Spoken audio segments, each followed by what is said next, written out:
Hello दोस्तों, आज हम लोग एसएससी सीजीएल मेंस के लिए कंप्यूटर के टॉप 100 क्वेश्चंस को प्रैक्टिस करेंगे और इसके साथ साथ इसका सॉल्यूशन भी देखेंगे ताकि इससे रिलेटेड कोई भी क्वेश्चन एग्जाम में आएगा तो आपका गलत नहीं होने पाएगा।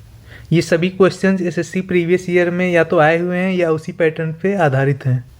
तो अगर आप भी एसएससी का कोई और भी एग्ज़ाम दे रहे हैं और कंप्यूटर का सिलेबस उसमें है, फॉर एग्जांपल सीएचएसएल में, तो उसके लिए भी ये काफ़ी इंपॉर्टेंट रहेगा। तो आइए स्टार्ट करते हैं टॉप 100 क्वेश्चंस को। पहला क्वेश्चन है हमारा, CPU is known as. CPU को क्या कहा जाता है? तो कंप्यूटर में मेनली 3 पार्ट होते हैं। सीपीयू सेंट्रल पार्ट हो गया, इधर से हमारा इनपुट डिवाइस जुड़ा होता है और इसी से जो है आउटपुट डिवाइस जुड़ा होता है।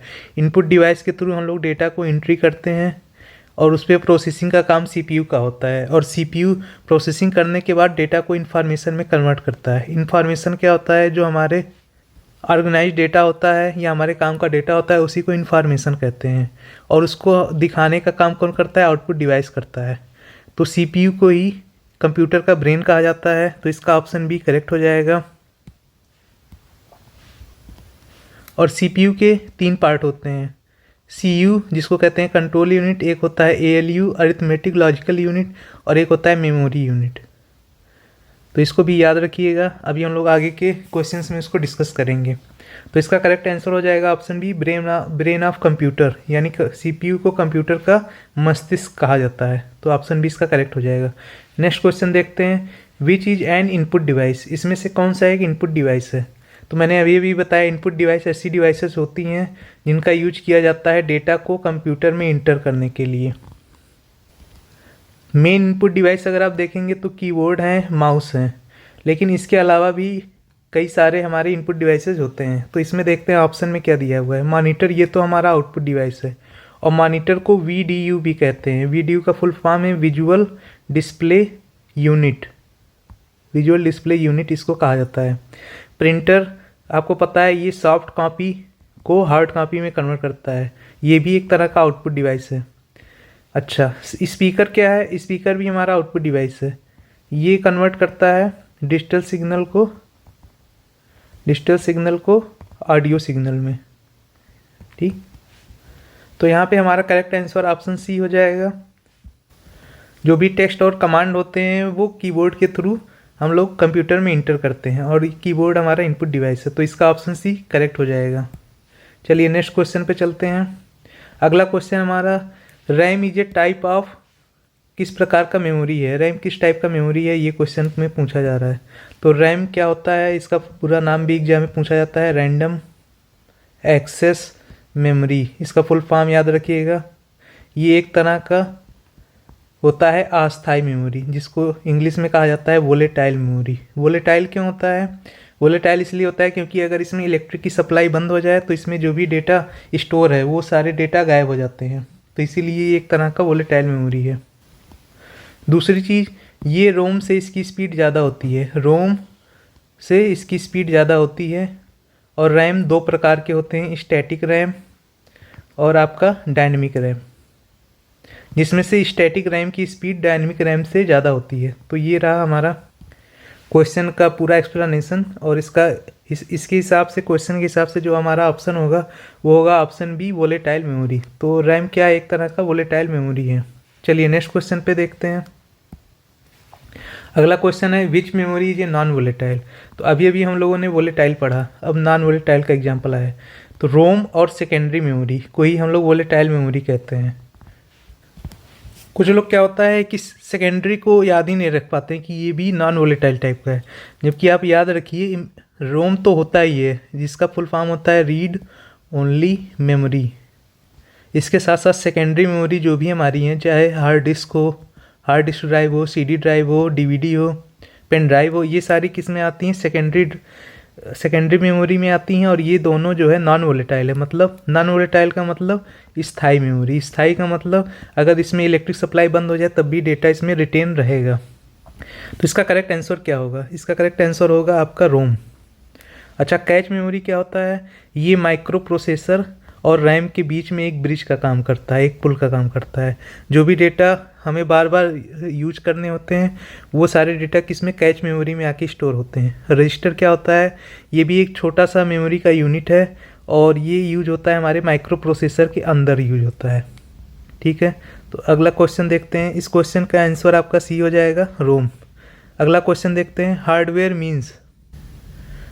हार्डवेयर का क्या अर्थ है? तो हार्डवेयर का मतलब होता है फिजिकल पार्ट जिनको हम देख सकते हैं और छू सकते हैं। For example keyboard, mouse, monitor, printer, CPU के अंदर मदरबोर्ड, ये सारे हमारे हार्डवेयर के पार्ट होते हैं। ठीक, सॉफ्टवेयर क्या होते हैं? प्रोग्रामों के समूह होते हैं जिनको हम लोग छू या देख नहीं सकते हैं, तो इसका जस्ट अपोजिट होता है सॉफ्टवेयर। तो इसका ऑप्शन सी सही हो जाएगा। यहाँ पे हमारा ऑप्शन सी करेक्ट है, हार्डवेयर। नेक्स्ट क्वेश्चन है, Windows is an example of. Windows किसका एग्जाम्पल है? तो सॉफ्टवेयर हमारे 3 तरह के होते हैं। एक होता है सिस्टम सॉफ्टवेयर, एक होता है यूटिलिटी सॉफ्टवेयर, और एक होता है एप्लीकेशन सॉफ्टवेयर। ठीक, सिस्टम सॉफ्टवेयर में आते हैं ऑपरेटिंग सिस्टम और डिवाइस ड्राइवर, जो भी ड्राइवर यूज होते हैं। ठीक, ये सिस्टम सॉफ्टवेयर का पार्ट होते हैं। तो ऑपरेटिंग सिस्टम जो भी रहेंगे वो सारे सिस्टम सॉफ्टवेयर के पार्ट रहेंगे। तो यहाँ क्वेश्चन पूछा है Windows is an example of. तो विंडोज एक तरह का ऑपरेटिंग सिस्टम है, और ऑपरेटिंग सिस्टम किस में आता है? सिस्टम सॉफ्टवेयर में आता है। तो इसका ऑप्शन बी करेक्ट हो जाएगा। नेक्स्ट क्वेश्चन पे चलते हैं, DOS का फुल फॉर्म क्या है? DOS होता है हमारा डिस्क ऑपरेटिंग सिस्टम। इसका फुल फॉर्म है डिस्क ऑपरेटिंग सिस्टम। ठीक, तो डॉस, MS DOS क्या है? ये एक तरह का ऑपरेटिंग सिस्टम है, लेकिन ये CLI बेस्ड होता है, ये चीज़ याद रखिएगा। अब CLI क्या होता है? GUI का नाम आप सुनेंगे, और CLI एक होता है। GUI मतलब ग्राफिकल यूजर इंटरफेस। इसमें ग्राफिक्स और टेक्स्ट के जरिए हम लोग कंप्यूटर से इंटरेक्ट कर पाते हैं, जबकि CLI में यूजर कंप्यूटर से कैसे इंटरेक्ट करेगा? सिर्फ और सिर्फ टेक्स्ट और कमांड के माध्यम से। ठीक, तो जो भी हमारे टेक्स्ट और कमांड के माध्यम से हम लोग इंटरेक्शन करेंगे वो CLI ऑपरेटिंग सिस्टम होते हैं। और CLI का एक अच्छा एग्जांपल है MS DOS, और DOS का फुल फॉर्म मैंने बता दिया, disk operating system. Option A इसका करेक्ट हो जाएगा। चलिए नेक्स्ट क्वेश्चन पे चलते हैं, लाइनेक्स इजे। लाइनेक्स क्या है?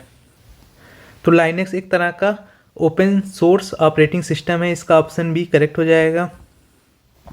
अच्छा, ये भी याद रखिएगा, ये मेनली सर्वर्स में यूज होता है। कंप्यूटर नेटवर्क में सर्वर्स के लिए ये काफ़ी अच्छा माना जाता है लाइनेक्स। तो इसका ऑप्शन बी करेक्ट हो जाएगा, ओपन सोर्स ऑपरेटिंग सिस्टम। या ऐसे पूछ लेगा, निम्न में से कौन सा ऑपरेटिंग सिस्टम ओपन सोर्स है?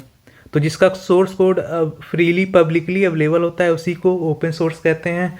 और इस तरह से क्वेश्चन को रिवर्स करके भी पूछा जा सकता है। तो इसका ऑप्शन भी करेक्ट हो जाएगा। नेक्स्ट क्वेश्चन है, GUI स्टैंड फॉर। तो मैंने बताया था कि ऑपरेटिंग सिस्टम में भी दो टाइप थे।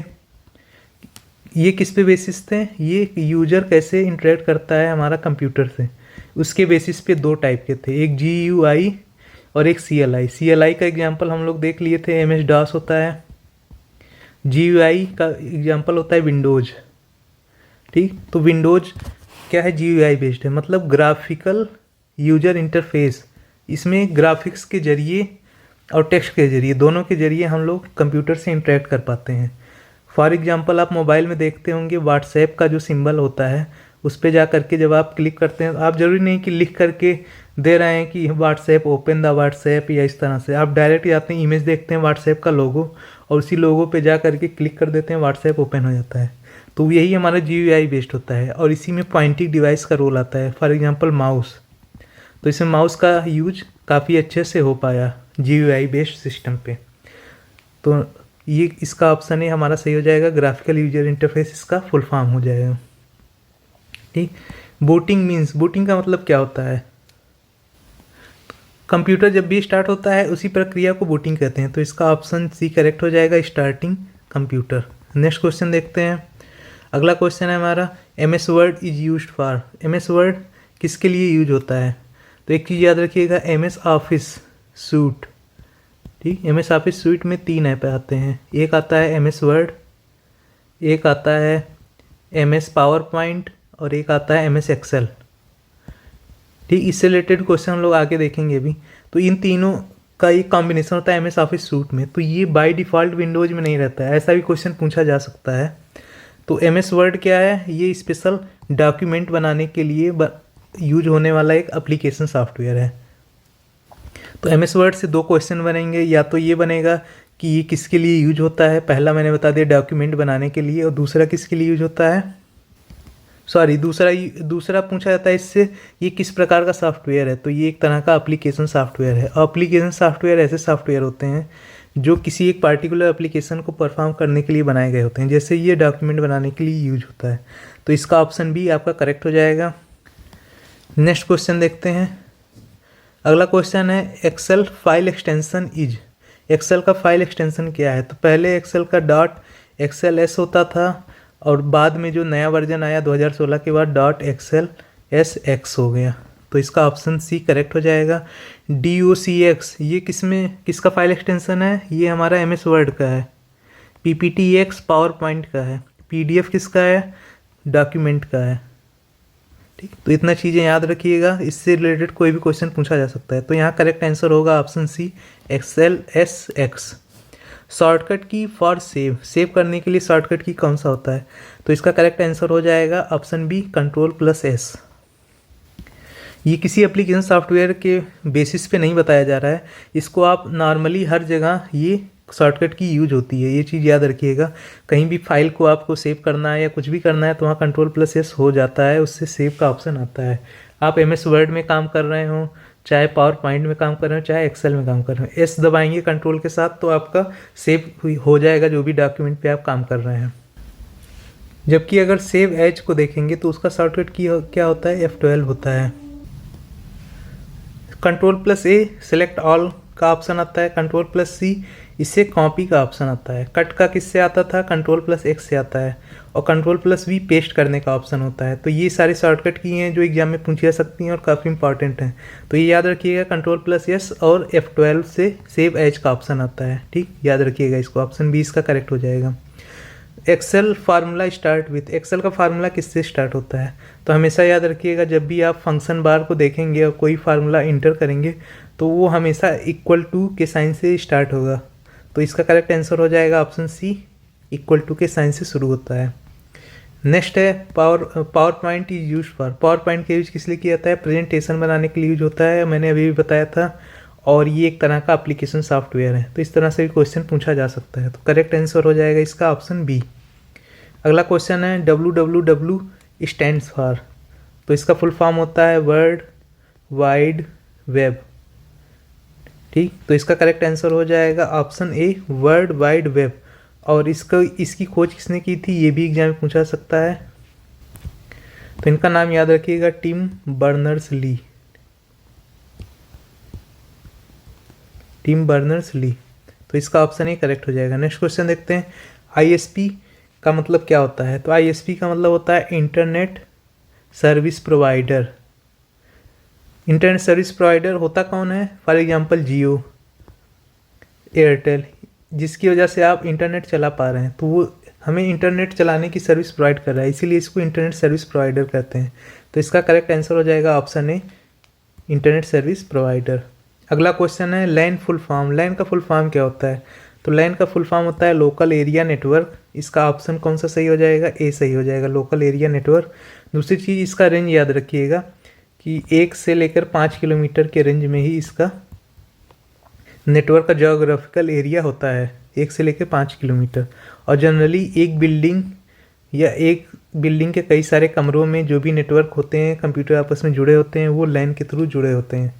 तो ये एग्जाम्पल याद रखिएगा, ऑप्शन है लोकल एरिया नेटवर्क। अगला क्वेश्चन देखते हैं। Which device is use to connect networks. तो कौन सी डिवाइस नेटवर्क जोड़ने वाला उपकरण होती है। तो इसका करेक्ट आंसर हो जाएगा ऑप्शन सी राउटर। राउटर का यूज किया जाता है नेटवर्क को आपस में जोड़ने के लिए। ऑप्शन सी सही हो जाएगा। स्विच किस लिए यूज होता है, एक कंप्यूटर नेटवर्क मान लीजिए है, उस कंप्यूटर नेटवर्क में कई सारे कंप्यूटर्स को जोड़ना है या कई सारे डिवाइसेज या प्रिंटर को भी जोड़ना हुआ, तो उस नेटवर्क से अगर किसी भी कंप्यूटर को जोड़ना है तो उसके लिए स्विचेज का यूज किया जाता है। अब क्या होता है, हमारा सेंट्रल कंप्यूटर होता है किसी भी कंप्यूटर नेटवर्क का, और रिपीटर क्या होता है, राउटर के सिग्नल को इंटेंसीफाई करता है, स्ट्रेंथन करता है, उसी को रिपीटर कहते हैं। तो इसका ऑप्शन सी यहाँ पे करेक्ट हो जाएगा। URL का फुल फॉर्म क्या होता है। तो ये बहुत कॉमन क्वेश्चन है और बहुत इंपॉर्टेंट क्वेश्चन है। इसका फुल फॉर्म क्या हो जाएगा, यूनिफॉर्म रिसोर्स लोकेटर। ठीक, ऑप्शन ए इसका करेक्ट हो जाएगा। इसमें एल का अलग से मतलब पूछ सकता है, आर का पूछ सकता है, यू का पूछ सकता है। तो यहाँ पे पूरा हम लोग देख ले रहे हैं एक बार में, हो सकता है इसको थोड़ा पार्ट पार्ट में करके पूछा जा सकता है। तो यूआरएल होता है uniform resource locator. Next question देखते हैं, firewall is used for. Firewall का यूज किया जाता है, तो एक कंप्यूटर नेटवर्क है और एक कंप्यूटर है, ठीक। इसको आपका कंप्यूटर जुड़ा हुआ किसी नेटवर्क से, तो वहाँ से कोई अनऑथराइज एक्सेस ना हो, उसके लिए बीच में एक फायरवॉल जोड़ी जाती है, ठीक। तो एक तरह से ये अनऑथराइज एक्सेस को रोकता है किसी भी नेटवर्क से, जिस कंप्यूटर का हम लोग यूज कर रहे हैं उस नेटवर्क पर। तो ये इसका करेक्ट आंसर क्या हो जाएगा, सिक्योरिटी पर्पज। ऑप्शन बी यहाँ पे सही हो जाएगा। अगला क्वेश्चन है, वायरस का फुल फॉर्म क्या है। तो वायरस का पूरा नाम होता है vital information resource under seize. Option A इसका करेक्ट हो जाएगा, vital information resource under seize, ये इसका करेक्ट आंसर हो जाएगा। और वायरस के बारे में एक चीज़ याद रखिएगा कि वायरस वाली फाइल को, जिस भी फाइल के थ्रू वो आया है, जब तक आप उसको एग्जीक्यूट नहीं करेंगे या उसको आप ओपन नहीं करेंगे तब तक वो वहाँ पे पड़ा रहेगा, कोई डिस्टरबेंस नहीं क्रिएट करेगा। जब आप उसको एग्जीक्यूट कर देंगे फिर वो अपना काम शुरू कर देगा। तो इस चीज़ को याद रखिएगा, वायरस से रिलेटेड फैक्ट। ऑप्शन इसका करेक्ट हो जाएगा। फिशिंग इज रिलेटेड टू, तो जो भी हमारे बैंक से रिलेटेड फ्रॉड होते हैं उन्हीं को हम लोग फिशिंग कहते हैं। तो यहाँ पे इसका क्या हो जाएगा आंसर, ईमेल फ्रॉड, ठीक। ईमेल के थ्रू भी आपको कहेंगे कि ओटीपी या पासवर्ड भेज दिए हैं, आप इसको जल्दी से बताइए क्योंकि आपके खाते में 10 लाख रुपए आ गए हैं। तो आप जैसे ही ओटीपी बताएंगे, पता चला जो 10-20 रुपये है वो भी उड़ जाएगा। तो फिशिंग जो है, बैंक रिलेटेड स्कैम जितने भी होते हैं वो फिशिंग के अंतर्गत आते हैं, इस चीज़ को याद रखिएगा। ये ईमेल के थ्रू भी फ्रॉड हो सकते हैं या कॉल के जरिए भी हो सकते हैं। तो ऑप्शन इसका करेक्ट हो जाएगा। DBMS स्टैंड्स फॉर, तो DBMS का फुल फॉर्म होता है डेटाबेस मैनेजमेंट सिस्टम। इसका करेक्ट आंसर ऑप्शन ए हो जाएगा, database management system. Next question देखते हैं, SQL इज यूज्ड फॉर। तो MySQL ये भी एक तरह का डेटाबेस मैनेजमेंट सिस्टम ही है, तो उसी का जो है सॉफ्टवेयर है ये SQL।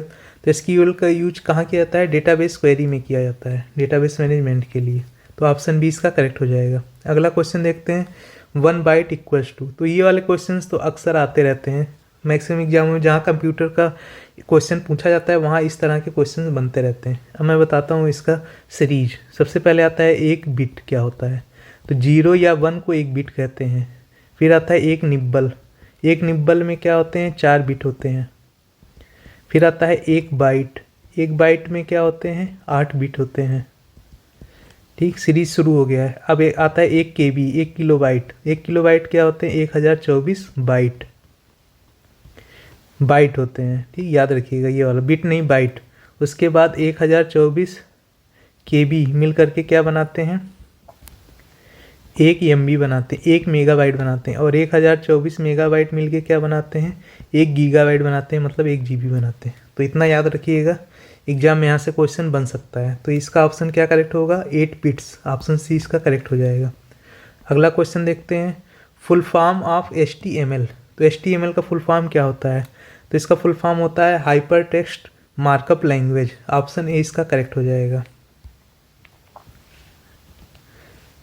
Hyper text markup language. इसका फुल फॉर्म कई बार एग्जाम में पूछा गया है, इसको याद रखिएगा। Cloud computing is use for. Cloud computing का यूज किस लिए किया जाता है, तो मेनली इसको ऑनलाइन स्टोरेज के लिए यूज किया जाता है। आप देखेंगे कि क्लाउड करके आता है ऐप, जिसमें आप जा करके अपना स्टोरेज 16 GB जो भी जितने भी GB का है उसमें आप जा करके ऑनलाइन अपने डेटा को स्टोर कर सकते हैं। इससे ऑनलाइन स्टोर करने का फ़ायदा क्या होता है, इससे फ़ायदा ये होता है कि आपको अपनी डिवाइस कैरी करने की ज़रूरत नहीं रहती है। आप कहीं किसी भी डिवाइस पे जा करके लॉगिन करिए और वहाँ से अपने डेटा को एक्सेस कर सकते हैं। तो ये ऑनलाइन स्टोरेज का फ़ायदा होता है। नेक्स्ट क्वेश्चन है, SSD स्टैंड्स फॉर। तो आपको पता होगा पहले HDD ज़्यादा चल रहा था, अभी भी आता है। तो HDD हार्ड डिस्क ड्राइव वाले कंप्यूटर। उसके बाद अब इस समय ज़माना चल रहा है HDD का। कंप्यूटर खरीदने जाएंगे तो बताएंगे HDD आपका 256 GB का है या 500 GB का है, इस तरह से आपको साइज बताया जाएगा। तो HDD है क्या, HDD एक तरह का सेकेंडरी मेमोरी है, ठीक। लेकिन इसका फुल फॉर्म होता है सॉलिड स्टेट ड्राइव। ये चीज़ याद रखिएगा, फुल फॉर्म बहुत लोगों को नहीं पता होता है। ऑप्शन ए इसका करेक्ट हो जाएगा। अगला क्वेश्चन है, shortcut to open task manager. तो टास्क मैनेजर को ओपन करने के लिए ऑप्शन भी इसका करेक्ट हो जाएगा, control plus shift plus escape button, ये तीनों दबाएंगे तो आपका टास्क मैनेजर ओपन हो जाएगा। अगला क्वेश्चन देखते हैं, what is the full form of PDF. तो पीडीएफ का फुल फॉर्म अक्सर पूछा जाता है। पीडीएफ का फुल फॉर्म होता है पोर्टेबल डॉक्यूमेंट फॉर्मेट। तो यहाँ पे ऑप्शन हम लोग देख लेते हैं कौन सा लिखा हुआ है, portable document format, option C इसका करेक्ट हो जाएगा। ठीक, नेक्स्ट क्वेश्चन देखते हैं, which device provides hard copy. मैंने अभी भी बताया था जो हमारा प्रिंटर होता है ये क्या करता है, सॉफ्ट कॉपी को हार्ड कॉपी में कन्वर्ट करता है, जबकि इसका अपोजिट ये तो आउटपुट डिवाइस हो गया। आउटपुट डिवाइस, इनपुट डिवाइस में एक स्कैनर का नाम आपने सुना होगा। स्कैनर क्या करता है, ये हार्ड कॉपी को सॉफ्ट कॉपी में कन्वर्ट करता है, मतलब जस्ट इसका अपोजिट होता है। तो इस तरह से क्वेश्चन पूछे जा सकते हैं। और यहाँ देखिए स्कैनर भी दिया हुआ है, तो हमें ध्यान से क्वेश्चन को पढ़ना है। इसका करेक्ट आंसर क्या हो जाएगा, हार्ड कॉपी प्रोवाइड कराता है तो ये हो जाएगा प्रिंटर हमारा, ऑप्शन बी इसका करेक्ट हो जाएगा। पूछता कि सॉफ्ट कॉपी हार्ड को सॉफ्ट में कौन कन्वर्ट करता है, तो स्कैनर यहाँ पे करेक्ट हो जाता। अगला क्वेश्चन देखते हैं, which of the following is not an operating system. इसमें से कौन सा एक ऑपरेटिंग सिस्टम नहीं है। तो ऑपरेटिंग, विंडोज़ ऑपरेटिंग सिस्टम है, लाइनेक्स ऑपरेटिंग सिस्टम है, MS एक्सेल ये क्या है, एप्लीकेशन सॉफ्टवेयर है। ठीक, एप्लीकेशन सॉफ्टवेयर है। और यूनिक्स क्या है, ये भी हमारा ऑपरेटिंग सिस्टम है। तो ये तीनों हमारे ऑपरेटिंग सिस्टम है, और ऑपरेटिंग सिस्टम को मैंने बताया था ये सभी सिस्टम सॉफ्टवेयर के ही टाइप हैं। ठीक, तो इसका ऑप्शन कौन सा करेक्ट हो जाएगा, ऑप्शन सी MS एक्सेल, क्योंकि ये एक एप्लीकेशन सॉफ्टवेयर है। Bluetooth is use for, Bluetooth का यूज किस लिए किया जाता है। तो ब्लूटूथ से आप बहुत सी चीज़ें पहले ट्रांसफ़र होती थी, अब तो खैर इसका यूज काफ़ी कम हो गया है। अब तो ज़्यादातर ईयरफोन और हेडफोन ये सब कनेक्ट करने के लिए यूज होता है, लेकिन ब्लूटूथ का यूज जो है वायरलेस डेटा ट्रांसफ़र के लिए किया जाता है। तो ऑप्शन बी इसका करेक्ट हो जाएगा। अब आप देखिए ब्लूटूथ जो भी आप नेक बैंड लगाते हैं या ब्लूटूथ वाले हेडफोन्स लगाते हैं, उसमें देखिए कोई भी वायर नहीं कनेक्ट होता है, बिना वायर के डेटा ट्रांसफ़र हो जाता है। तो ऑप्शन इसका बी करेक्ट हो जाएगा, वायरलेस डेटा ट्रांसफ़र के लिए। The word AI stand for, तो AI का फुल फॉर्म क्या होता है, आर्टिफिशियल इंटेलिजेंस, ये आप सभी को पता होगा। एक याद रखिएगा, ChatGPT। ChatGPT किस कंपनी का है, OpenAI का है। ठीक, जेमिनाई किसका है, गूगल का है। तो ये दोनों नाम याद रखिएगा, हो सकता है एग्जाम में ये पूछ ले कि ये किस कंपनी के द्वारा डेवलप किए गए हैं, ChatGPT और जेमिनाई। ChatGPT OpenAI के द्वारा और जेमिनाई गूगल के द्वारा। तो आर्टिफिशियल इंटेलिजेंस इसका करेक्ट आंसर हो जाएगा सी। अगला question, which memory is fastest, इसमें से कौन सी मेमोरी सबसे तेज होती है। तो फास्टेस्ट का हमेशा याद रखिएगा क्रम, मैं बता दे रहा हूँ एक बार आपको, रजिस्टर, फिर आता है कैच, फिर आता है रैम, फिर आता है रोम, उसके बाद सेकेंडरी मेमोरी। यही है पूरा सीक्वेंस जो बार बार एग्जाम में आपको कंफ्यूज करने के लिए पूछेगा। तो यहाँ रजिस्टर है ऑप्शन में कि नहीं, नहीं है ऑप्शन में। फिर देखेंगे कैच मेमोरी, हाँ है, तो ऑप्शन बी इसका करेक्ट हो जाएगा। अगर ये भी नहीं होता तो ये हो जाता हमारा रैम इसका करेक्ट आंसर। तो ऑप्शन बी इसका करेक्ट हो जाएगा, कैच मेमोरी। अगला क्वेश्चन है, IP address is use for, IP address का यूज किस लिए किया जाता है। तो IP एड्रेस, आप कोई भी कंप्यूटर ले लीजिए, उस कंप्यूटर को आपने इंटरनेट या किसी नेटवर्क से कनेक्ट किया हुआ है। ठीक, मान लीजिए एक छोटा सा ही नेटवर्क है 20 कंप्यूटर का, तो सभी कंप्यूटर को एक नंबर असाइन हो जाता है IP एड्रेस का, या वही उसका IP एड्रेस होता है। मतलब उसका एक तरह से समझ लीजिए आइडेंटिफिकेशन नंबर है कि फला डिवाइस ने ये एक्टिविटी परफॉर्म की नेटवर्क पे आकर के, तो वहाँ से उसके उस डिवाइस के लोकेशन, उस डिवाइस के बारे में पता किया जा सकता है। तो ये बेसिकली नेटवर्क से जुड़े हुए जितने भी कंप्यूटर होते हैं उनको एक यूनिक आइडेंटिफिकेशन नंबर दिया जाता है, इसी को IP एड्रेस कहते हैं। इसका फुल फॉर्म भी कभी पूछ लेता है, इंटरनेट प्रोटोकॉल, याद रखिएगा, इंटरनेट प्रोटोकॉल इसका फुल फॉर्म होता है, ये चीज़ याद रखिएगा, इंटरनेट प्रोटोकॉल। साफ साफ लिख दे रहा हूँ, इंटरनेट प्रोटोकॉल। ठीक, तो इसका यूज किस लिए किया जाता है नेटवर्क में, आइडेंटिफाई ये कंप्यूटर ऑन नेटवर्क। तो ये मैंने बता दिया कि इसका पर्पज़ क्या होता है, ऑप्शन ए इसका करेक्ट हो जाएगा।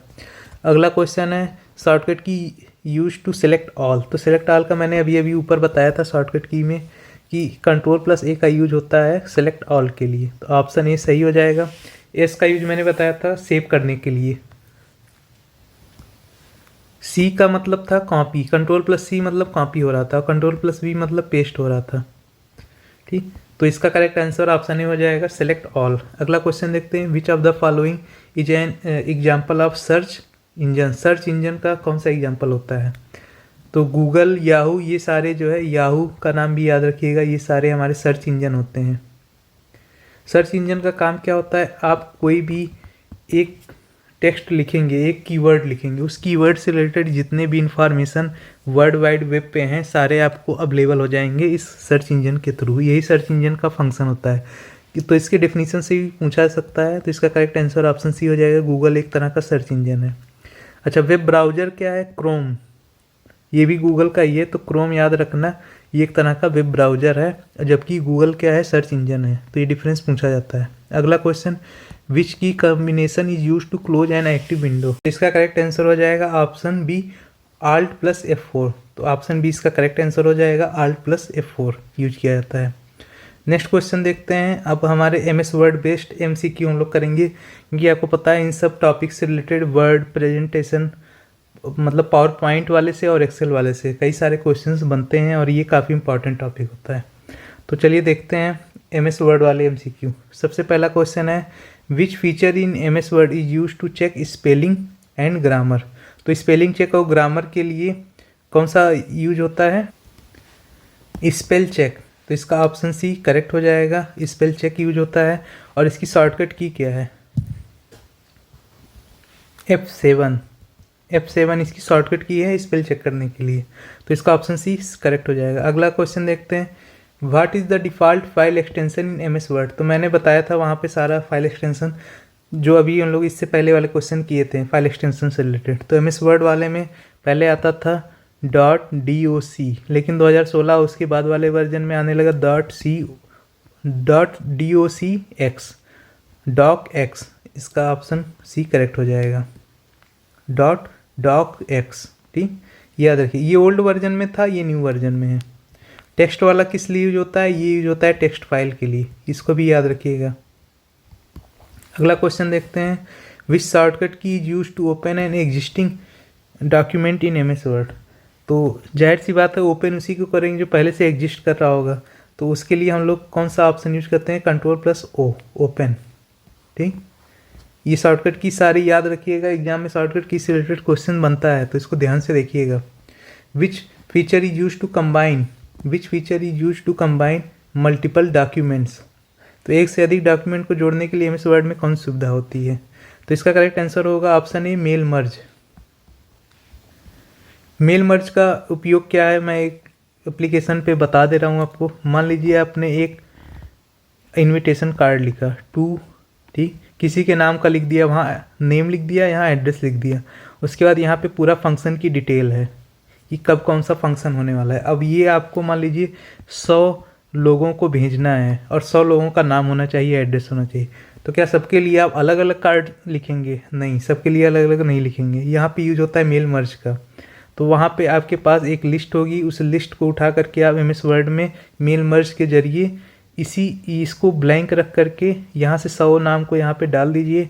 आपके पास 100 अलग अलग कार्ड, इनविटेशन कार्ड अवेलेबल हो जाएंगे और अलग अलग नाम सब पे रहेंगे, लेकिन ये वाले कंटेंट सेम रहेंगे। तो इसी तरह से यही एक, दो या दो से अधिक डॉक्यूमेंट या एक से अधिक डॉक्यूमेंट को जोड़ने के लिए मेल मर्ज का यूज किया जाता है। ऑप्शन इसका करेक्ट हो जाएगा। अगला क्वेश्चन देखते हैं, which view display the document as it will appear when printed. तो हम लोग जब कंट्रोल प्लस P दबाते हैं तो आपने देखा होगा कि एक हमारा प्रिंट प्रीव्यू आता है, प्रिंट लेआउट आता है। तो ये हमें दिखाता है कि प्रिंट करने के बाद हमें कैसा दिखाई देगा। तो ये प्रिंट लेआउट, इसका ऑप्शन करेक्ट सी हो जाएगा, सी ऑप्शन करेक्ट हो जाएगा। अगला क्वेश्चन देखते हैं, which option is use to set page margins in MS Word. तो इसका करेक्ट आंसर हो जाएगा ऑप्शन डी, मार्जिन्स। मार्जिन्स का यूज किया जाता है मार्जिन सेट करने के लिए। तो इसमें कंफ्यूज मत होइएगा, मार्जिन्स वाला ही ऑप्शन आता है, डायरेक्ट उससे आप मार्जिन सेट कर सकते हैं। अगला क्वेश्चन है, which shortcut key use to paste text in MS Word. Paste के लिए MS वर्ड, एक्सेल और पावर पॉइंट में सेम ही होता है। कंट्रोल प्लस V हो जाएगा, ये पेस्ट वाला है। ये आपका होता है कट करने के लिए, ये होता है कॉपी के लिए। ये होता है पेस्ट करने के लिए और ये वाला होता है प्रिंट करने के लिए। तो इसका करेक्ट आंसर हो जाएगा ऑप्शन सी।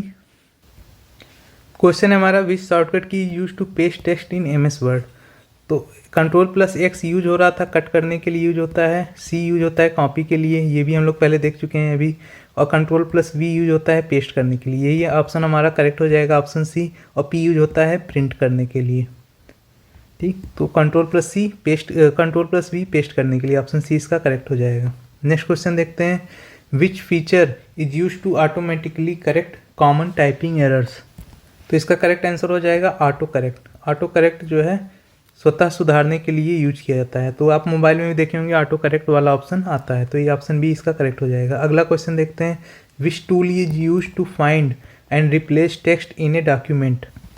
तो इसका ऑप्शन सी करेक्ट हो जाएगा, फाइंड एंड रिप्लेस वाला ऑप्शन इसका सी करेक्ट हो जाएगा। अगला क्वेश्चन देखते हैं, which shortcut key is use to select the entire document. तो सभी पूरे डॉक्यूमेंट को सिलेक्ट करने के लिए कौन सी शॉर्टकट की यूज होती है? Ctrl+A। तो ये हम लोग देख चुके हैं Ctrl+A का यूज, यहाँ पे लैंग्वेज चेंज कर दिया है, तो ऑप्शन ए इसका करेक्ट रहेगा। अगला देखते हैं MS एक्सेल से रिलेटेड क्वेश्चंस। तो इसमें लेवल 1 के क्वेश्चन देखते हैं, which function use to calculate the average of a range in a MS Excel.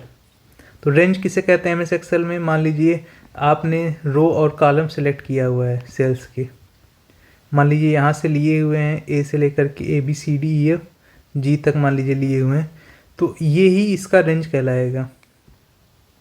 ठीक, कितने रोज और कॉलम को आप सेलेक्ट करके उसका एवरेज निकालना चाह रहे हैं, वही उसका रेंज कहलाता है।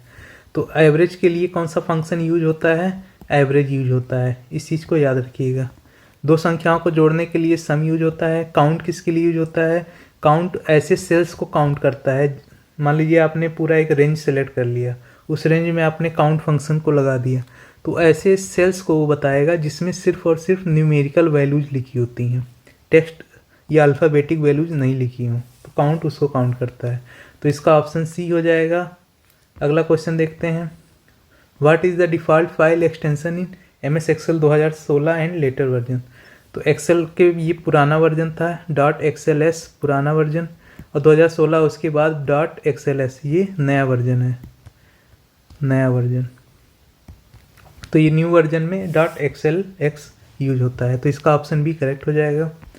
अगला क्वेश्चन देखते हैं, ये सब हम लोग देख चुके हैं। docx किस में आ रहा था? MS वर्ड के लेटेस्ट वर्जन में, और PPTX पावर पॉइंट में आएगा, अभी हम लोग उसको भी देख लेंगे, तो इसका ऑप्शन भी करेक्ट हो जाएगा। अगला क्वेश्चन देखते हैं, which symbol is use to start a formula in MS Excel. तो MS एक्सेल में हम लोग इक्वल टू का सिंबल यूज करते हैं फार्मूला स्टार्ट करने के लिए। और जब आप फार्मूला बार को देखेंगे, इसको फंक्शन बार भी कह सकते हैं, यहाँ पे F करके लिखा रहता है ऐसे, और यहाँ पे जब स्टार्ट करेंगे तो कोई फार्मूला लगाएंगे तो पहले इक्वल टू का साइन आएगा। तो ये क्वेश्चन काफ़ी इंपॉर्टेंट है, इसको याद रखिएगा। ऑप्शन सी इसका करेक्ट हो जाएगा। Which Excel feature is use to summarise large amounts of data.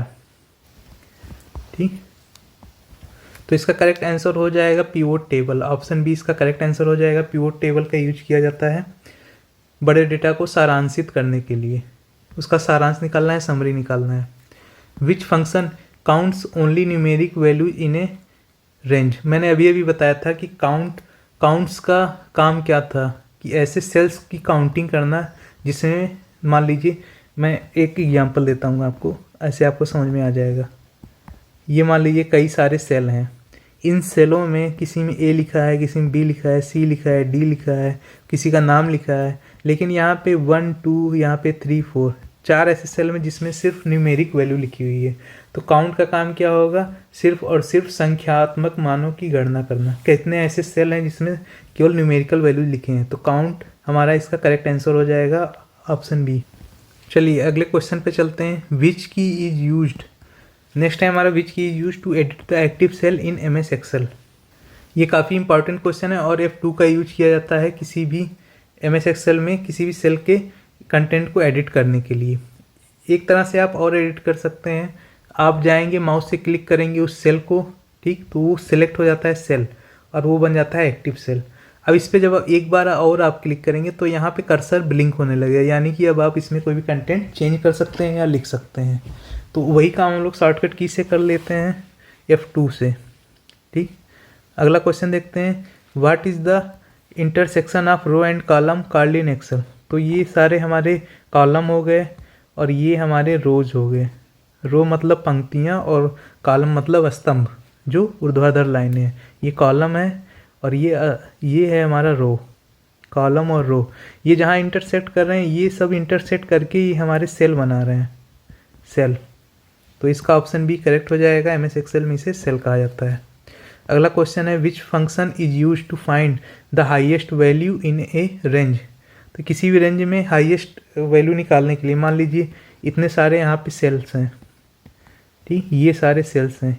इसमें मान लीजिए लिखा है 10, 15, 20, 25, 40, 100, 1000, ठीक। इसको आपने पूरा रेंज ऐसे सेलेक्ट कर लिया और आपने फंक्शन लगाया इक्वल टू मैक्स, ठीक, मैक्स लगाएंगे और रेंज यहाँ पे बीच में लिखा जाएगा रेंज। तो उस रेंज को जब सेलेक्ट करेंगे और इक्वल करेंगे तो यहाँ पे आपको इसकी वैल्यू मिल जाएगी। जैसे यहाँ पे 1000 है तो ये आपको पता चल जाएगा किस रेंज में सबसे बड़ा मान है, इस वाले सेल में सबसे बड़ा मान है, इसका वो आ जाएगा सेल का नाम, और ये हमारा 1000 इसमें वैल्यू है क्योंकि ये सबसे बड़ा है। तो ऑप्शन इसका सी करेक्ट हो जाएगा। मैक्स फंक्शन का यूज किया जाता है। तो आई होप आपको समझ में आ गया होगा प्रैक्टिकल एग्जाम्पल से भी। अगला क्वेश्चन देखते हैं which option is use to freeze rows and column in MS Excel. तो फ्रीज पेंस जो भी ऑप्शन हमारे हैं, फ्रीज पेंस वाले ऑप्शन, ये इसको फ्रीज करने में यूज किया जाता है पंक्ति और स्तंभ को, मतलब उसमें आप कोई चेंज नहीं कर सकते हैं, ठीक। अगला क्वेश्चन है which chart is best for comparing values. तो चार्ट हम लोग कई सारा देखे होंगे, आप एग्जाम में डीआई वाले पार्ट को देखे होंगे, डेटा इंटरप्रिटेशन, तो उसमें कई सारे चार्ट देखे होंगे, pie chart, line chart, column chart और एरिया चार्ट। तो वैल्यू कंपेयर करने के लिए सबसे होता है अच्छा हमारा कॉलम चार्ट। तो इसका ऑप्शन सी करेक्ट हो जाएगा। कॉलम चार्ट मतलब इसमें ऐसे कॉलम्स बने होते हैं, आप देखे होंगे डीआई वाले डेटा में ऐसे, ठीक। यहाँ एक वैल्यू है, मान लीजिए वाई है, ये एक्स है, कैसे वेरिएशन हो रहा है। तो इसका करेक्ट आंसर हो जाएगा कॉलम चार्ट। क्यों कॉलम चार्ट है? क्योंकि इसमें आपको डायरेक्ट दिखाई दे रहा है कंपेयरिंग, कौन सा बड़ा है कौन सा छोटा है बॉक्स। अगला क्वेश्चन देखते हैं which function is use to count non empty cells in Excel. तो हम लोग देखा था कि काउंट फंक्शन का यूज किया जा रहा है कि कौन से ऐसे कितने ऐसे सेल्स हैं जिसमें न्यूमेरिकल वैल्यू केवल लिखी हुई है, केवल न्यूमेरिकल वैल्यू है। अच्छा, और काउंट ए का यूज किस में किया जाता है? नॉन एम्प्टी सेल्स कितने हैं हमारे उस रेंज में। तो इसका ऑप्शन ए सी करेक्ट हो जाएगा। काउंट ए को याद रखिएगा। अगला क्वेश्चन देखते हैं which feature is use to restrict data entry in a cell. तो इसका करेक्ट आंसर हो जाएगा डेटा वैलिडेशन। तो इसको भी याद रखिएगा, डेटा वैलिडेशन का यूज किया जाता है restrict the data entry in a cell. Which function is use to combine text from multiple cell. तो मल्टीपल सेल्स के डेटा को कंबाइन करने के लिए कॉनकैट या कॉनकैटनेट का यूज किया जाता है। ऑप्शन सी यहाँ पे इसका करेक्ट हो जाएगा। अगला क्वेश्चन देखते हैं what is the maximum number of rows in M S Excel. तो एम एस एक्सेल और लेटर 2016 और लेटर वर्जन में कितने मैक्सिमम हमारे हो सकते हैं रोज। तो इसका करेक्ट आंसर होगा ऑप्शन सी। तो यहाँ डी सी एक ही जैसे हो गए, ये नहीं रहेगा मान लीजिए, तो ऑप्शन सी आपका ये सही हो जाएगा। 10,48,576 रोज होते हैं। चलिए अगला क्वेश्चन देखते हैं which function use to find the lowest value in a range. तो लोवेस्ट वैल्यू के लिए मिनिमम यूज किया जाता है। अभी हम लोग मैक्स देख चुके हैं, तो मैक्स यूज होता था उस रेंज में। रेंज मैंने बता दिया, जितने भी रो कॉलम आप सिलेक्ट किए हैं उसमें आपको वैल्यू फाइंड आउट करनी है, वही हमारा रेंज हो गया।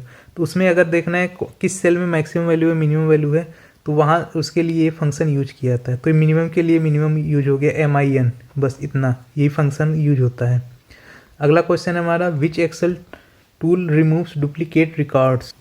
तो इसका ऑप्शन सी करेक्ट हो जाएगा। रिमूव डुप्लीकेट्स यूज होता है रिमूव करने के लिए डुप्लीकेट रिकॉर्ड्स को। Which symbol is use for absolute cell reference.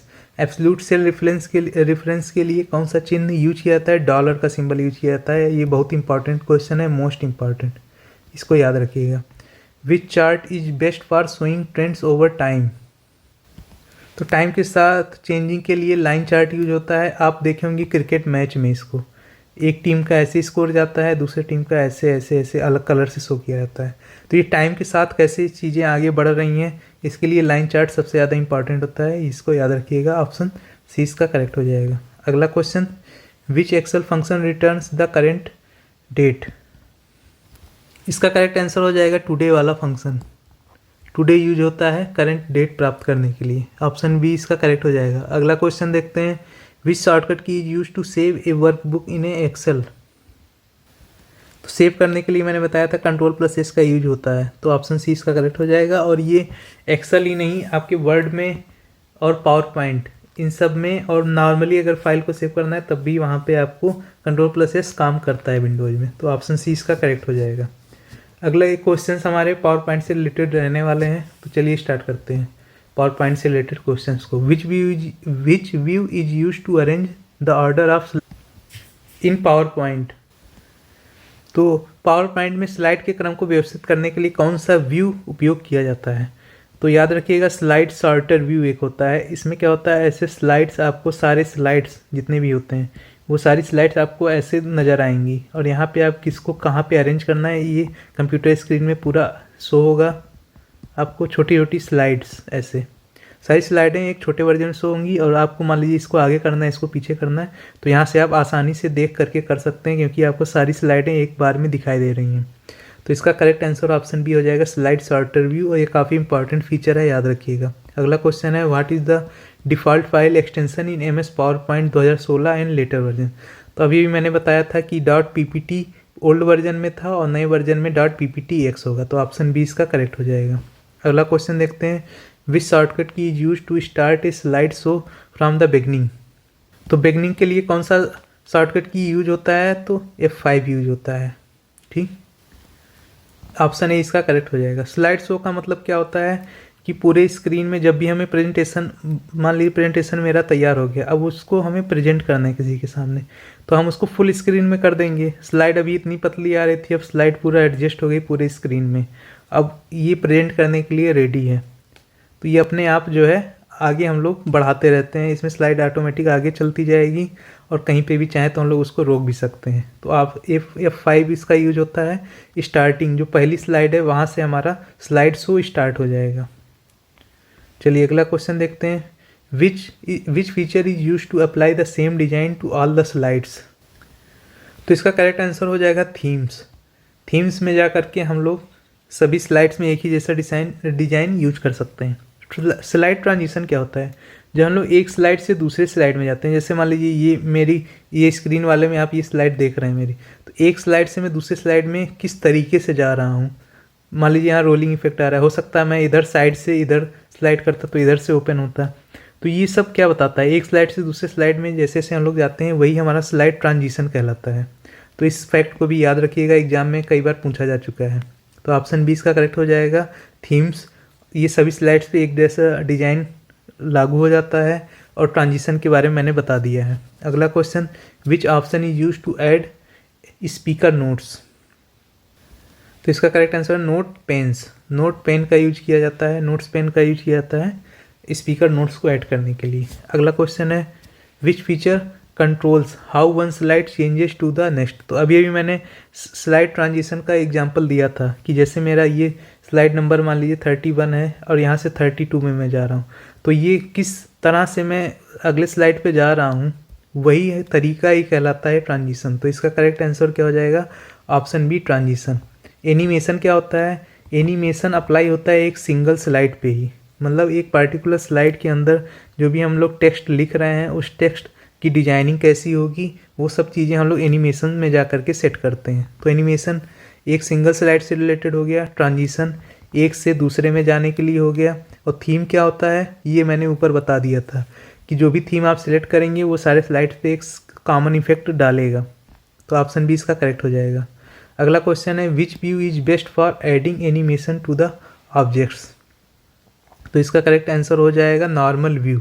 जो भी हमारे नॉर्मल व्यूज़ रहते हैं उसी पे ही हमें एनिमेशन ऐड करना काफ़ी आसान होता है। तो ऑप्शन सी इसका करेक्ट हो जाएगा।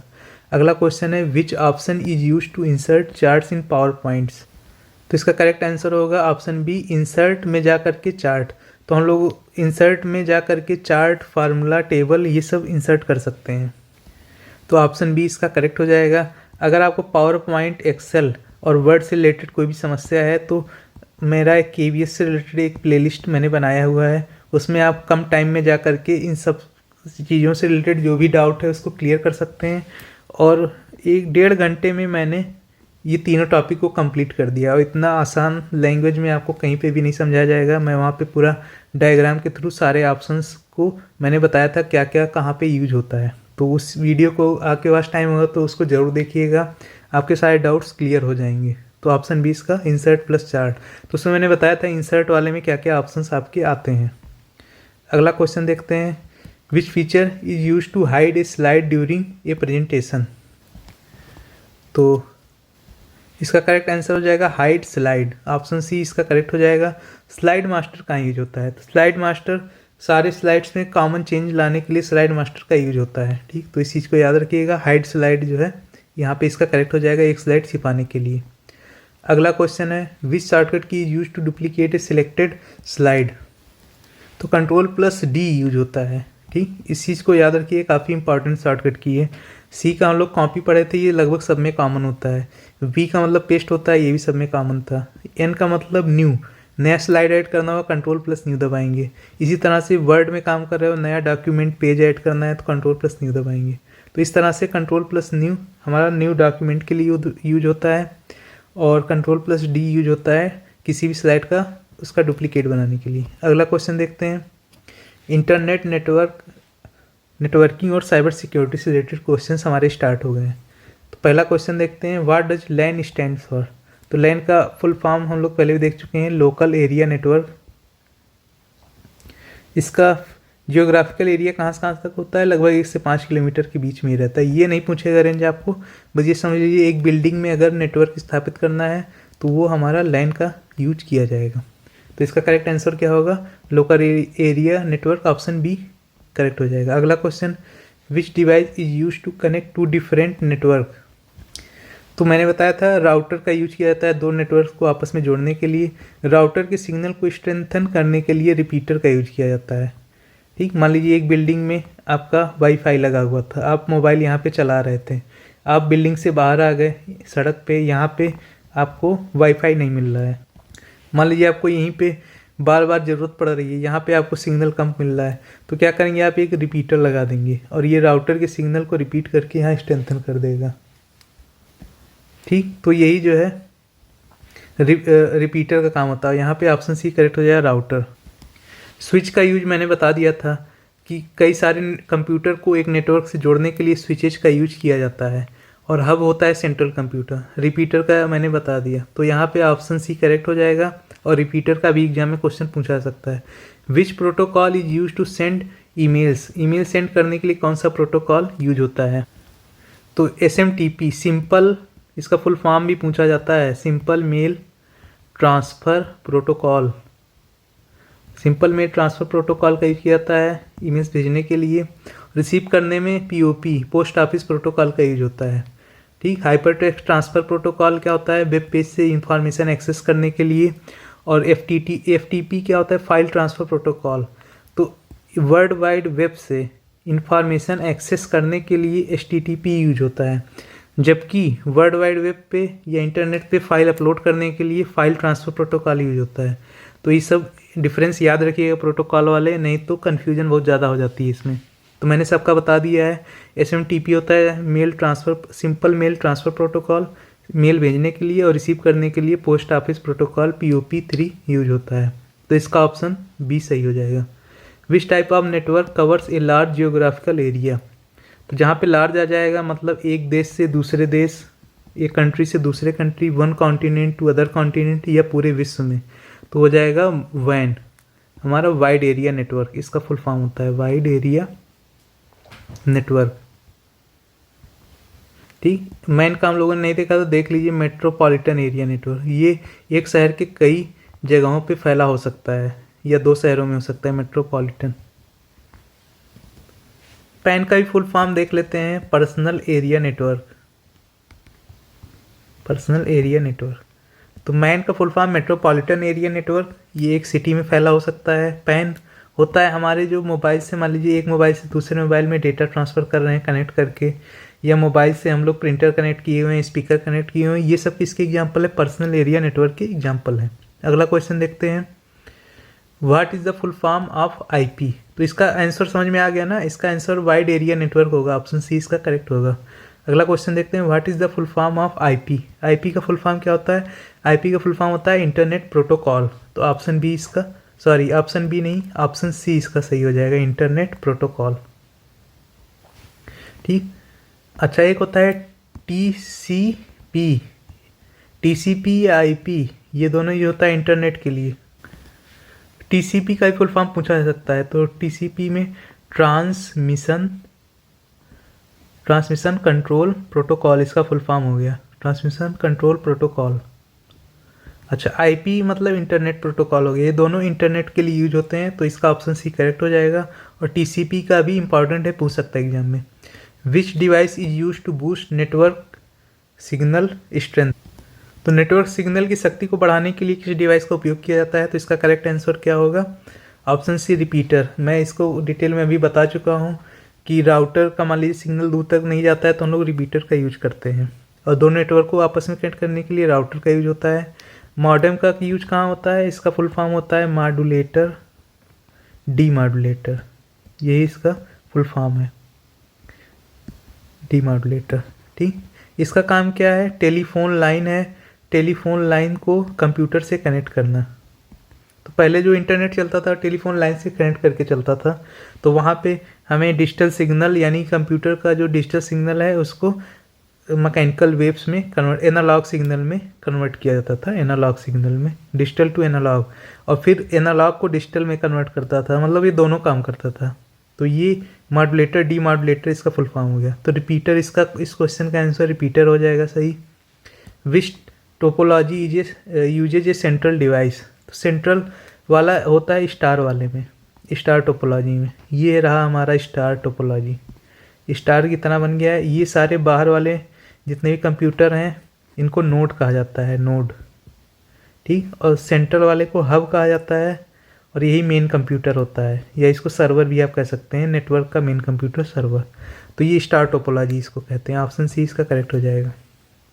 अगला क्वेश्चन है, which protocol is use for secure web browsing.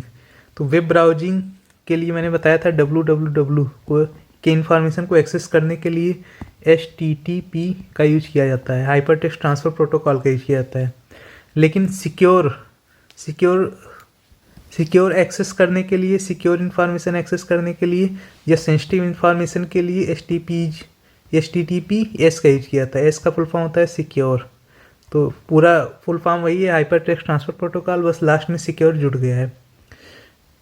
What is a firewall. एक फायरवॉल क्या होता है? तो इसके बारे में मैंने बता दिया था। ये नेटवर्क सिक्योरिटी सिस्टम होता है। ये मान लीजिए कंप्यूटर नेटवर्क है और ये आपका कंप्यूटर है, इसके बीच में फायरवॉल लगा होता है जो अनऑथराइज एक्सेस को रोकता है। तो यही काम होता है फायरवॉल का, और ये एक नेटवर्क सिक्योरिटी डिवाइस है। अगला क्वेश्चन देखते हैं, which type of protocol is use to receive emails. तो मैंने बताया था SMTP, ठीक, सिंपल मेल ट्रांसफ़र प्रोटोकॉल। ये किस लिए यूज हो रहा था? ईमेल भेजने के लिए। जबकि ईमेल रिसीव करने के लिए कौन सा यूज हो रहा था? POP3, post office protocol, post office protocol. मैंने वहाँ पे भी आपको बता दिया था कि इसका यूज होता है ईमेल रिसीव करने के लिए। ठीक। FTP का यूज याद रखिएगा, इंफॉर्मेशंस को इंटरनेट पे अपलोड करने के लिए। ठीक। तो ये FTP फाइल ट्रांसफ़र प्रोटोकॉल इसका फुल फॉर्म होता है, इसका भी यूज पूछा जाता है एग्जाम में। Which type of malware. अगला क्वेश्चन है, which type of malware blocks user access until ransom is paid. तो जिसमें फिरौती मांगी जाती है उसी को रैंसम वेयर कहते हैं, और ऑप्शन डी इसका करेक्ट हो जाएगा। अगला क्वेश्चन देखते हैं, what does URL stand for. URL का फुल फॉर्म क्या होता है? तो URL का फुल फॉर्म काफ़ी इंपॉर्टेंट है, और ये होता है यूनिफॉर्म रिसोर्स लोकेटर। ये आपका ऑप्शन ए सही हो जाएगा यहाँ पे, यूनिफॉर्म रिसोर्स लोकेटर। अगला क्वेश्चन है, which device converts digital signal to analog signal. तो मैंने अभी ये भी बताया था, मॉडेम का यूज होता है कंप्यूटर को टेलीफोन लाइन से जोड़ने के लिए। टेलीफोन लाइन में एनालॉग सिग्नल चलती है और कंप्यूटर हमारा डिजिटल सिग्नल पे काम करता है। तो इन दोनों के बीच में मॉडेम लगाया जाता है ताकि डिजिटल को एनालॉग, एनालॉग को डिजिटल, दोनों ये कन्वर्जन हो सके, और ये हमारा मॉडेम का काम होता है। ऑप्शन बी करेक्ट हो जाएगा। बाकी के बारे में मैंने पहले भी बता चुका हूँ ताकि जो है आपको कन्फ्यूजन ना रहे। तो सारे ऑप्शंस को मैं डिस्कस कर चुका हूँ। नेक्स्ट क्वेश्चन देखते हैं, which cyber crime involve stealing personal information online. तो इसको कहते हैं आइडेंटिटी आइडेंटिटी थेफ्ट, पहचान चोरी करना। तो यही इसका जो है स्टीलिंग पर्सनल इंफॉर्मेशन को ये कहा जाता है। Which network topology is most reliable. तो मोस्ट रिलायबल कब होगा, जब उसमें कोई भी खराबी आने पे और सिस्टम हमारा सही से चलता रहे। मान लीजिए ये सारे कंप्यूटर आपस में जुड़े हैं, इसको हम सबको एक दूसरे कंप्यूटर से जोड़ दें, इसको इससे जोड़ दें, इसको इससे जोड़ दें, इसको इससे जोड़ दें, इसी तरह से ये इससे भी जुड़ा है, इससे भी जुड़ा है, ये इससे भी जुड़ा है, तो सारे कंप्यूटर एक दूसरे से जुड़े हैं। मान लीजिए केबल ख़राब हो जाए तो क्या हमारा नेटवर्क फेल हो जाएगा? नहीं, यहाँ से यहाँ आएगा, यहाँ से यहाँ आएगा। तो यही हमारा मेश टोपोलॉजी होता है। मेश टोपोलॉजी में सभी कंप्यूटर एक दूसरे से जुड़े होते हैं और इसमें रिलायबिलिटी बहुत ज़्यादा बढ़ जाती है। बस प्रॉब्लम एक ही आती है कि इनके कनेक्शन का खर्चा बढ़ जाता है, मतलब कॉस्टली होता है ये। इस चीज़ को भी याद रखिएगा। अगला क्वेश्चन है which protocol is use to transfer files over the internet. मैंने कहा था कि फाइल्स को ट्रांसफ़र करने के लिए FTP यूज होता है, file transfer protocol, file transfer protocol. जबकि HTTP किस लिए यूज हो रहा था? www से इंफॉर्मेशन को एक्सेस करने के लिए, मतलब आप वापस वहाँ से सर्वर से इंफॉर्मेशन को ले रहे हैं तब HTTP यूज कर रहे हैं, लेकिन वहीं पे आप अपलोड कर रहे हैं तो FTP यूज कर रहे हैं। तो ये डिफरेंस आपको अब समझ में आ गया होगा। अगला क्वेश्चन देखते हैं, what is the main purpose of antivirus software. Antivirus software का मेन पर्पज क्या होता है? तो इसको मालवेयर, कंप्यूटर को हमारे मालवेयर अटैक से बचाना या अनऑथराइज एक्सेस को रोकना, इस तरह के जो भी फंक्शंस हैं, यानी कि मान लीजिए वायरस आ गया आपके कंप्यूटर में, उसको खोजना, उसको ख़त्म करना, ये सारा काम होता है हमारा एंटीवायरस का। तो इसका करेक्ट आंसर ऑप्शन भी हो जाएगा प्रोटेक्ट फ्रॉम मालवेयर। अगला क्वेश्चन है which internet service allows real time communication. तो रियल टाइम कम्युनिकेशन किस में होता है? तो वीडियो कॉन्फ्रेंसिंग आप देखे होंगे, कोई भी ऑफिस मीटिंग होता है या वीडियो कॉल के जरिए बात करते हैं किसी से, तो वो भी एक तरह का वीडियो कॉन्फ्रेंसिंग हो गया। तो वहाँ पे आप रियल टाइम जो है कम्युनिकेशन कर पाते हैं। तो ऑप्शन सी इसका करेक्ट हो जाएगा। अगला क्वेश्चन देखते हैं which term refers to unauthorize access to a computer system. तो अनऑथराइज एक्सेस को ही हैकिंग कहते हैं। हैकिंग में भी एक होते हैं ब्लैक हैट हैकर्स और एक होते हैं वाइट हैट। तो वाइट हैट वाले जो करते हैं वो, मान लीजिए देश की सिक्योरिटी का सवाल है तो कोई इन्फॉर्मेशन एक्सेस करना हुआ तो वहाँ पे अनऑथराइज एक्सेस करके उस चीज़ को रिट्रीव किया जाता है और होने वाले जो भी खतरा है उसको टाला जा सकता है। जबकि ब्लैक हैट वाले क्या होते हैं, ये पैसा कमाने के लिए आपका इन्फॉर्मेशन हैक कर लेते हैं या उसका मिसयूज करने के लिए हैक कर लेते हैं। तो ये चीज़ याद रखिएगा, ब्लैक हैट और वाइट हैट हैकर्स। अगला क्वेश्चन है which language processor execute program line by line. तो एग्जीक्यूशन दो तरह का होता है, या तो पूरे प्रोग्राम को एक साथ कर देता है, उसको कहते हैं कंपाइलर, और होता है लाइन बाय लाइन, एक लाइन को कन्वर्ट करते हुए जा रहा है। कुल मिला के एक प्रोग्रामिंग वाले में सॉफ्टवेयर होता है कंपाइलर और इंटरप्रेटर। तो इसमें क्या होता है, इंटरप्रेटर क्या करता है, ये हाई लेवल लैंग्वेज को लो लेवल लैंग्वेज में कन्वर्ट करता है, क्योंकि कंप्यूटर हमारा मशीन लेवल लैंग्वेज को ही समझता है, 0 और 1 को। तो ये ट्रांसलेटर का काम कौन करता है, इंटरप्रेटर और कंपाइलर। तो ये लाइन बाय लाइन करता है और कंपाइलर इसी काम को एक साथ कर देता है, मतलब पूरे प्रोग्राम को एक ही बार में कन्वर्ट कर देता है। तो ये सीरीज आपको कैसी लगी इसके बारे में फीडबैक दीजिएगा। और ये 100 वाले क्वेश्चन का आंसर क्या होगा आप खुद ही बताइए, इंटरप्रेटर इसका ऑप्शन हो जाएगा। तो ये चीज़ मैंने बता दिया है। एक असेंबलर के बारे में बता देता हूँ, ये असेंबली लैंग्वेज वाले प्रोग्राम को मशीन लेवल लैंग्वेज प्रोग्राम में कन्वर्ट करता है। तो वीडियो से रिलेटेड कोई फीडबैक हो तो आप कमेंट बॉक्स में ज़रूर दीजिएगा, और वीडियो अच्छी लगी हो तो लाइक करिएगा, दोस्तों के साथ शेयर करिएगा और चैनल को सब्सक्राइब जरूर करिएगा। Thank you.